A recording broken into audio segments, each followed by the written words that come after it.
কয়দিন যাবৎ ফেসবুকে ঢুকলেই খালি দেখি ওই যে একটা লোক ভাতের হোটেল দিছিল না, ভাইরাল মিজান, ওনারা মনে পুলিশ অ্যারেস্ট করছিল, তো উনি জেল থেকে ছাড়া পাইছে। তারপর ওনারে 10-15টা ফুলের মালা দিয়া সাংবাদিক, তারপরে বিভিন্ন সবাই ক্যামেরা ট্যামেরা ধইরা বরণ টরণ কইরা মাইক্রোতে নিয়া রেস্টুরেন্টে খাওয়াইতেছে। মানে না হইলেও প্রতিদিন 50 থেকে 60টা রিল এই লোকেরই আসে। মানে কি এক দেশে জন্মগ্রহণ করলাম, এক লোক রাস্তার পারে ভাতের হোটেল দিছে, দিয়া সে ভাইরাল হইছে। সেই লোকরে কোনো কারণে হয়তো পুলিশ অ্যারেস্ট করছে। সে ছাড়া পাওয়ার পরে খুবই মানে মানে জমিদারের মতো বক্তব্য দিতেছে। তারে নিয়ে কারাকারি লেগে গেছে সাংবাদিকদের ইন্টারভিউ নিতে। তার পা ধরে অনেকে সালাম করতেছে। করতেই পারে, মানুষ ছোট থেকেই তো বড় হয়। আমি তার পেশাটারও অসম্মান করতেছি না, বা তারে নিয়েও অসম্মান করতেছি না, কিন্তু তার কিছু কিছু কথা আমার কাছে খুব উদ্ধতমূলক আচরণ মনে হইল। যাই হোক, সেটা তার ব্যক্তিগত ইস্যু। কিন্তু এই যে তারে নিয়ে যারা এই যে ভিডিওগুলি বানাইতেছে, এই ভিডিওগুলি ছাড়তেছে, ভিডিওগুলিরে প্রচার করতেছে, ভাইরাল হইতেছে, এবং কি ভাইরাল হওয়ার মতো আর কিছু নাই দুনিয়াতে। এই যে রংপুরে একটা শিক্ষকের পরিবার মারা গেছে, এখন পর্যন্ত আমি এটা নিয়ে কাউরে কোনো প্রতিবাদ করতে দেখি নাই। তারপরে শাহবাগে কোনো মিটিং মিছিল করতে দেখি নাই। কারণ কি জানেন?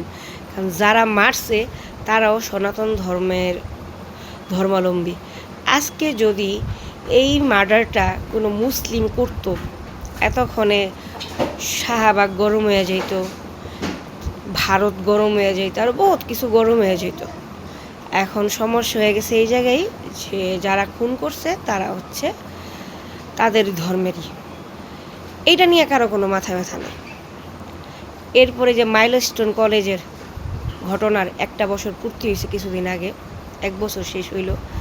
এই 1 বছরে আমি কোনো সাংবাদিক বা কোনো কন্টেন্ট ক্রিয়েটর কাউরই দেখি নাই যে এই যে মাইলস্টোন কলেজের যে ছাত্রগুলি আহত হয়েছে তাদের নিয়ে কোনো প্রতিবেদন করতে, যে এই ছাত্রগুলি এমন একটা ঘটনা থেকে উঠে আসছে, তাদের বর্তমান জীবন কেমন কাটতেছে, তারা কি সেই লোমহর্ষক স্মৃতিগুলি ভুলতে পারছে কি না, যেই বাবা মা তাদের সন্তান হারাইছে সেই বাবা মাগুলি কি আধো ভালো আছে, সেই বাবা মাগুলি কি আধো বেঁচে আছে, এগুলি নিয়ে না আমি কারোর কোনো ভিডিও তৈরি করতে দেখি না।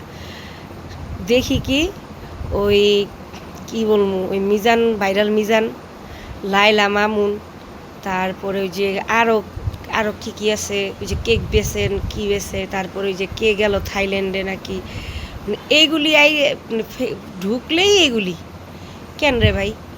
এই যে যা মানুষ যেগুলি জানতে চায়, আমার তো মাঝে মাঝে ইচ্ছা করে যে মাইলস্টোনের যে পরিবারগুলি তার সন্তান হারাইছে সে বাবা মাগুলি কেমন আছে। আমার কাছে তো সবার ঠিকানা নাই, থাকলে আমি যোগাযোগ করতাম, দেখা করতাম। কিন্তু আপনারা যারা সাংবাদিক, আপনাদের কাছে তো তাদের ইনফরমেশনগুলি থাকে, কেন তাদেরকে একটু খোঁজ দেন না আমাদের, যে তারা কেমন আছে, তাদের কষ্টগুলি আমাদেরকে জানান, আমরা একটু শুনি। যে বাচ্চাগুলি এই ট্র্যাজেডি থেকে বের হয়ে আসছে, সেই বাচ্চাগুলি দিনগুলি কেমন কাটতেছে, সেই বাচ্চাগুলি যে সাহসিকতার পরিচয় দিছে, সেই সাহসিকতাগুলি আমাদের, তাদের গল্পগুলি আমাদের বাচ্চাগুলি শুনুক। তাইলে এসে না বুঝবো যে আপনাদের এই সাংবাদিকতা সার্থক। আপনারা কি করেন? ওই ভাইরাল মিজানের গিয়া পায়ে ধরেন, বাইরে সালাম করেন, আরও ভাইরাল হওয়ার লেগে। মানে নিচ হন, নিচু হওয়ারও তো একটা পর্যায়ে আছে। এত নিচু কেমনে হন আপনারা?